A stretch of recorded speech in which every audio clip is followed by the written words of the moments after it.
peek inside of my online resource for new nurses.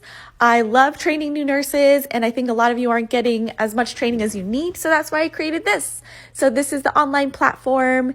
Here is what it looks like on the inside when you sign in.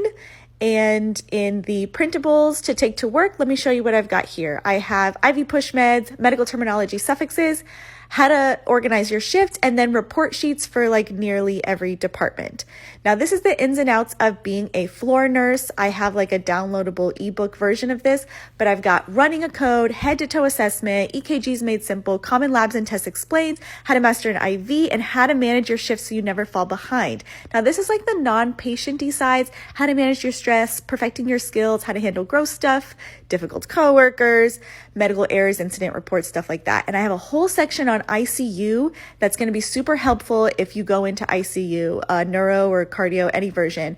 Like drips, I've got transvenous pacings, how to do balloon pumps, Swan Gans. I mean, literally everything you need to know for ICU. And then this is finding your voice, how to speak up, how to initiate report, talk to doctors, talk to family members, what to say in nearly every scenario. Then we've got some nursing school content review. I just want to make sure you know some of this stuff. Sometimes you go through it really quick in school and just need to be reminded of some things. For example, if you go into labs, this is kind of a little review of CBC, electrolytes, all that kind of thing. And there you go. That's everything in it.